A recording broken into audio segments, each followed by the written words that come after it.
नमस्कार, बहुत स्वागत है आपका। मैं हूं आपके साथ सुमित शर्मा। इंदौर से बड़ी खबर है, जहां दिन दहाड़े बेखौफ बदमाशों ने प्रॉपर्टी डीलर पर जानलेवा हमला कर दिया है। दो बाइक सवार बदमाशों ने प्रॉपर्टी डीलर की कार पर फायरिंग कर दी। गनीमत रही कि कार के अंदर बैठे प्रॉपर्टी डीलर की जान बाल बाल बच गई है। बदमाश सीसीटीवी कैमरे में कैद हुए हैं। विजयनगर थाना क्षेत्र के ऑर्बिट मॉल के बाहर की घटना है। पुलिस सीसीटीवी के आधार पर आरोपियों की तलाश कर रही है।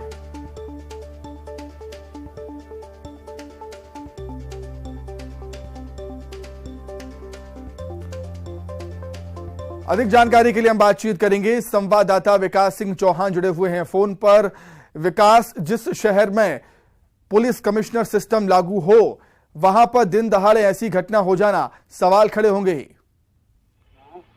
जी हाँ, बिल्कुल। इंदौर के विजयनगर थाना क्षेत्र का ये मामला है सुमित, जहां पर ऑर्बिट मॉल के बाहर प्रॉपर्टी कारोबारी पर दो अज्ञात बदमाशों ने जानलेवा हमला किया। ये उस वक्त हादसा हुआ, घटना उस वक्त हुई जब प्रॉपर्टी जो कारोबारी थे वो वहां पहुंचे थे, उन अपने वाहन में बैठे थे। इसी दौरान दो अज्ञात बदमाश वहां पहुंचे और उन्होंने उन पर फायर खोल दिया। गनीमत रही कि जो प्रॉपर्टी कारोबारी थे गाड़ी के अंदर बैठे थे, उन्हें किसी प्रकार की क्षति नहीं पहुंची, उन्हें गोली नहीं लग सकी।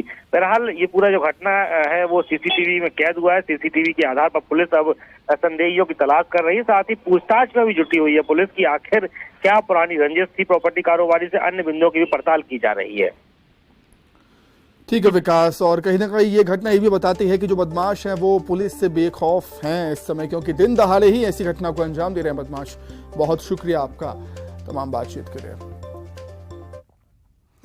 खबर उज्जैन से। एंटी माफिया अभियान जारी है। 5 बदमाशों के ठिकानों पर कार्रवाई हुई। बदमाशों के अवैध कब्जों पर बुलडोजर चला दिया गया। बदमाशों पर हत्या जैसे कई गंभीर आरोप हैं दर्ज। एक महिला अपराधी का मकान भी सील कर दिया गया है।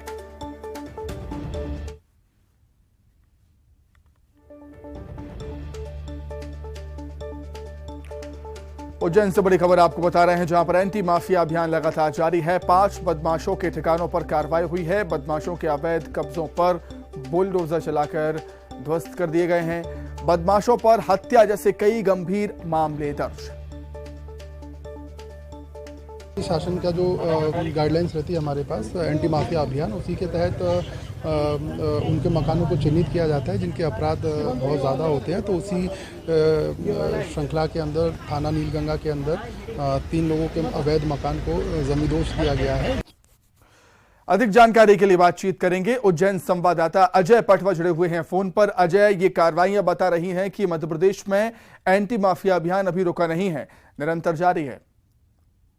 जी देखिए, लगातार जिस तरीके से देखने में आ रहा है कि बदमाशों के हौसले जितने बुलंद होते जा रहे हैं और प्रशासन को जो है चुनौती देते हैं और आम नागरिकों को परेशान करते हैं, तो उसको देखते हुए प्रशासन ने भी अब कमर कस ली है कि जो बदमाश है इनके खिलाफ जो लगातार आम जनता को नुकसान पहुंचा रहे हैं और इसके बाद जो गुंडागर्दी कर रहे हैं, तो उनकी कमर तोड़ने के लिए प्रशासन ने जो है लगातार कार्रवाई की है।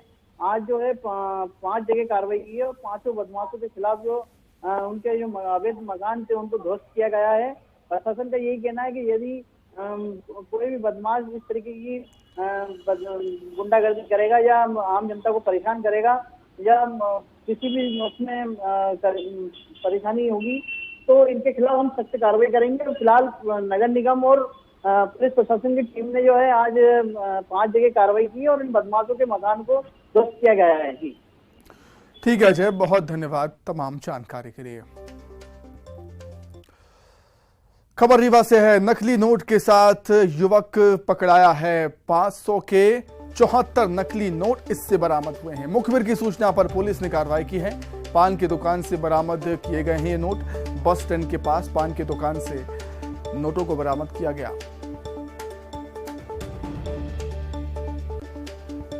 रीवा से बड़ी खबर, नकली नोट के साथ युवक पकड़ाया। युवक से 500 के 74 नकली नोट पुलिस ने बरामद किए हैं। मुखबिर की सूचना पर पुलिस ने दबिश दी थी और कार्रवाई करते हुए इस आरोपी को गिरफ्तार किया है, पकड़ा है। पान की दुकान से नोट बरामद हुए हैं। पान की दुकान बस स्टैंड के पास है।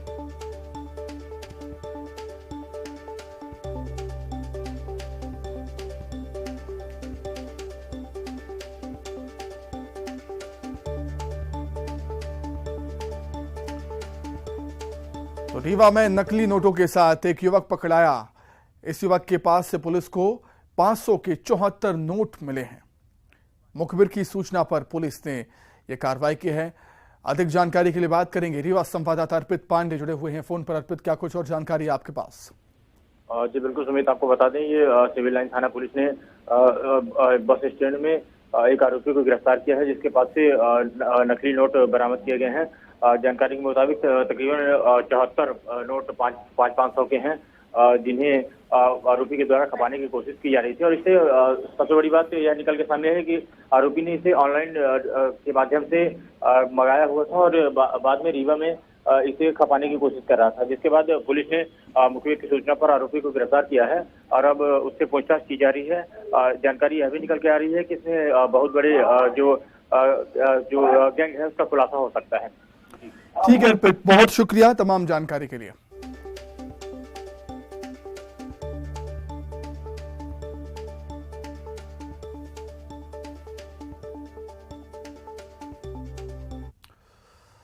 आगे बढ़ेंगे। रायपुर में आज भूपेश कैबिनेट की अहम बैठक हुई।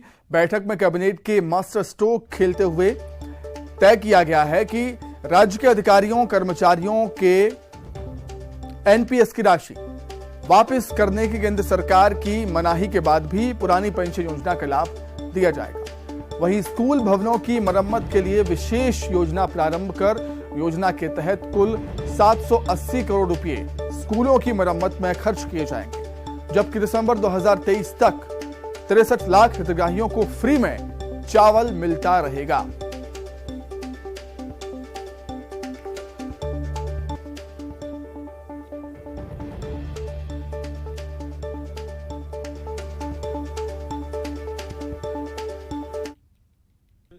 कैबिनेट का जो सबसे महत्वपूर्ण फैसला है वो ये है कि 1/11/2004 और उसके पश्चात के नियुक्त राज्य के कर्मचारियों हेतु पुरानी पेंशन योजना, माननीय मुख्यमंत्री जी ने पुरानी पेंशन योजना लागू करने का निर्णय लिया।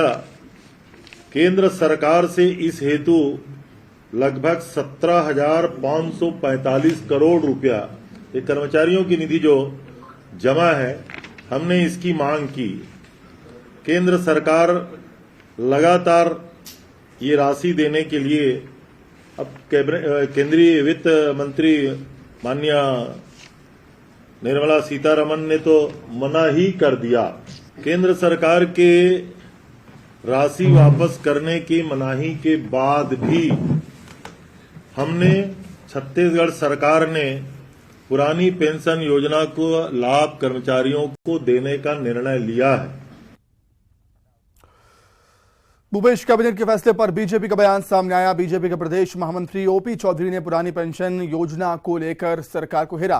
ओपी चौधरी ने कहा कि सरकार सरकारी कर्मचारियों को अपना मोहरा बनाकर और उन्हें पुरानी और नई पेंशन व्यवस्था के बीच उलझाकर अपनी राशि का दुरुपयोग करने की योजना बना रही है। कैबिनेट के फैसले जनहित के कम, लूट खसोट के ज्यादा हैं।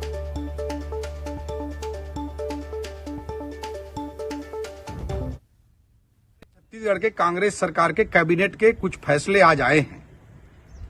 हमारे छत्तीसगढ़ के कर्मचारी साथियों को ये मोहरा बनाकर, उनको उलझाकर न्यू पेंशन स्कीम और ओल्ड पेंशन स्कीम के बीच में ये अपना राशि दुरुपयोग करने की योजना बना रहे हैं।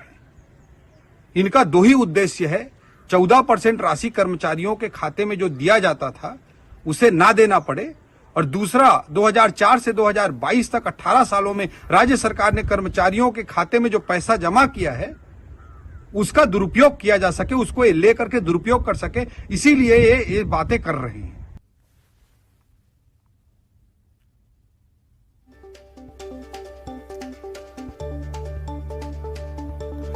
तो स्कूलों की मरम्मत के लिए 780 करोड़ रुपए खर्च होंगे। ये बड़े फैसले आप ग्राफिक्स के माध्यम से देख सकते हैं टीवी स्क्रीन पर।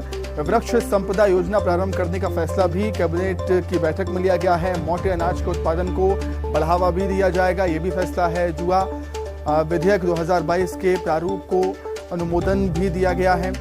उसी के साथ ही पुरानी पेंशन योजना को मंजूरी। एक मास्टर स्ट्रोक निश्चित तौर पर कैबिनेट के जरिए, और स्कूलों की मरम्मत के लिए भी 780 करोड़ रुपए खर्च करेगी सरकार। और फ्री में चावल देने का ऐलान भी किया है 63 लाख हितग्राहियों को। फ्री में चावल राज्य सरकार की तरफ से मिलेगा।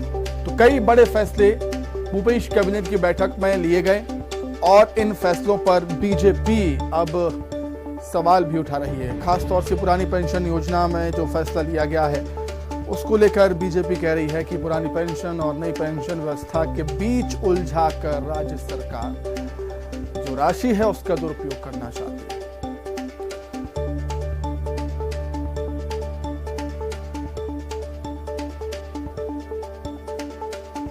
तो पुरानी पेंशन योजना को मंजूरी देना एक मास्टर स्ट्रोक कहा जा रहा है। चुनाव आने वाले हैं, अगले साल विधानसभा चुनाव होने हैं छत्तीसगढ़ में, और उसको लेकर ये एक बहुत बड़ा फैसला हम कहेंगे। अधिक जानकारी के लिए सीधे रायपुर का रुख करेंगे। ममता लांजेवार हमारे साथ जुड़ गए हैं लाइव। ममता, कई बड़े फैसले, लेकिन सबसे पहले बात पुरानी पेंशन योजना की। पुरानी पेंशन योजना पर जो फैसला राज्य सरकार ने लिया है उसे मास्टर स्ट्रोक कहना गलत नहीं होगा, और विपक्ष का काम ही होता है कमियां निकालना, जो कि कर रहा है विपक्ष।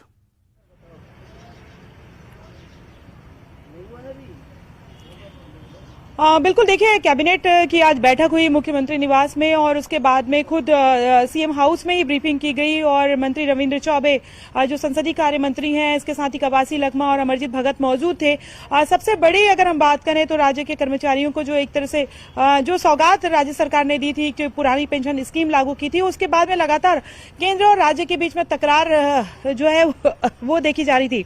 लेकिन आज राज्य सरकार ने कैबिनेट में के फैसले के बाद ये और स्पष्ट कर दिया कि केंद्र सरकार चाहे एनपीए की राशि दे ना दे, लौटाए ना लौटाए, लेकिन राज्य सरकार जो है वो पुरानी पेंशन स्कीम लागू रखेगी और 1 अप्रैल 2022 से ही छत्तीसगढ़ सामान्य भविष्य निधि का सदस्य माना जाएगा और 1 नवंबर 2004 या उसके बाद नियुक्ति तिथि से 31 मार्च 2022 तक के जो एनपीए खाते में जमा कर्मचारी अंशदान उस पर अर्जित लाभांश शासकीय कर्मचारी को एनपीओ नियम के तहत जो है वो देना होगा और एनपीए की राशि वापस करने के केंद्र सरकार की मनाही के बावजूद भी पुरानी पेंशन योजना का लाभ देने का निर्णय लिया गया है।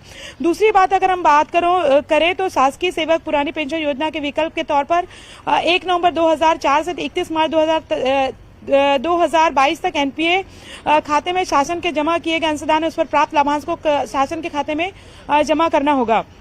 अगर हम बात करें तो दूसरी जो एक बड़ी घोषणा की गई वो ये है कि जो है वाणिज्य वृक्षारोपण से पर्यावरण सुधार और किसानों की आय में वृद्धि के लिए महत्वपूर्ण निर्णय लेते हुए राज्य में मुख्यमंत्री वृक्ष संपदा योजना जो है वो प्रारंभ करने का निर्णय लिया गया है। और इसके साथ ही अगर हम बात करें तो प्रदेश में मिलेट मिशन कार्यक्रम के क्रियान्वयन के संबंध में भी चर्चा की गई और राज्य में मिलेट उत्पादन और उसके उपयोग को बढ़ावा देने के लिए कृषि, वन, सहकारिता, पंचायत एवं जनजाति विकास, खाद्य, महिला एवं बाल विकास, ग्रामोद्योग, संस्कृति, वाणिज्य उद्योग, पर्यटन, जनसंपर्क, गृह एवं जेल, वाणिज्यकर्ता तथा स्वास्थ्य एवं परिवार कल्याण विभाग से संयुक्त रूप से पहल की जाएगी। और साथ ही अगर हम बात करें तो जो दूसरी बात एक जो महत्वपूर्ण घोषणा की गई वो नया रायपुर अटल नगर में निवेशकों को आकर्षित करने के लिए ताकि जल्द से जल्द जो है वो नया रायपुर को बसाया जा सके। आम लोगों के लिए सेक्टर के भीतर क्षेत्रफल श्रेणी के आधार पर भूखंडों के लीज प्रीमियम निर्धारण के लिए अधोसंरचना विकास शुल्क का पुनर्निर्धारण किया गया है, जिसके तहत 50 एकड़ से अधिक जो भूखंड होगा क्षेत्रफल के लिए वर्तमान अधोसंरचना विकास शुल्क प्रति वर्ग मीटर 5,000 रुपए को घटाकर 100 रुपए प्रति वर्ग मीटर करने का निर्णय लिया गया है। इसके साथ ही चंदूलाल चंदाकर जो मेडिकल कॉलेज है उसके जो अधिग्रहण को लेकर जो राशि थी, जो दुगनी राशि थी, उसको जो है 1.5 किया गया है और जो खाद्यान्न है उसको लेकर ये कहा गया है कि दिसंबर तक के जो है वो जो बीपीएल कार्डधारी है जो राष्ट्रीय खाद्य सुरक्षा अधिनियम के अंतर्गत जो है वो राशन कार्डों में माह जनवरी 2023 तक के से दिसंबर 2023 तक निःशुल्क खाद्यान्न वितरण जो है वो किया जाएगा और इसके लिए करीबन जो राज्य सरकार ने कहा है कि किसी भी तरीके की जो दिक्कत जो है वो नहीं होगी। अंत्योदय एवं प्राथमिक राशन कार्डों में निःशुल्क खाद्यान्न वितरण करने का निर्णय लिया गया है। तो ये अलग अलग जो निर्णय है वो लिए गए कैबिनेट की बैठक में। इसके साथ ही दंतेवाड़ा के विधायक जो भीमा मंडावी की मृत्यु हुई थी उनकी घटना की न्यायिक जांच का प्रतिवेदन प्रस्तुत किया गया है और चंदूलाल चंदाकर स्मृति चिकित्सा महाविद्यालय जैसे कि मैंने बताया है उसके अधिग्रहण के तहत परिसंपत्तियों के मूल्यांकन के संबंध में निर्णय लिया गया है। तो ये महत्वपूर्ण जो है वो निर्णय लिए गए हैं और कैबिनेट की बैठक में खासतौर पर सबकी निगाहें लगी हुई थी क्योंकि 2 तारीख से जो है विधानसभा का सत्र भी शुरू होने वाला है।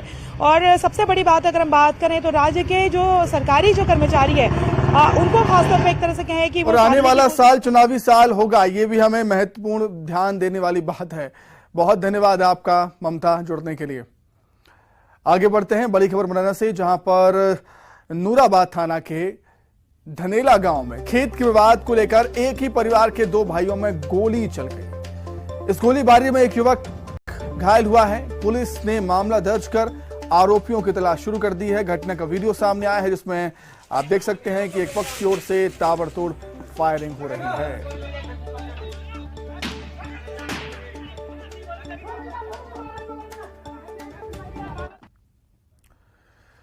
रिलायंस चेयरमैन मुकेश अंबानी के बेटे अनंत अंबानी की राधिका मर्चेंट के साथ रोका की रस्म हुई।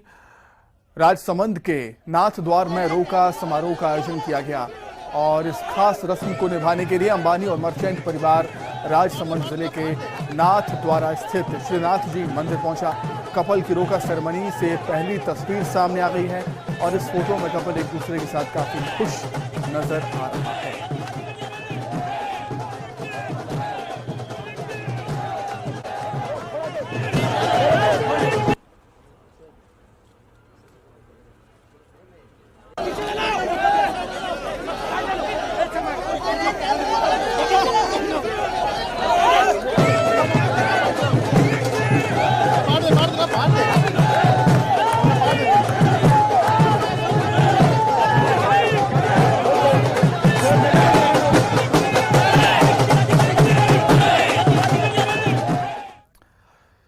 इसी के साथ ही फिलहाल इस बुलेटिन में इतना ही। खबरें लगातार जारी है। नमस्कार।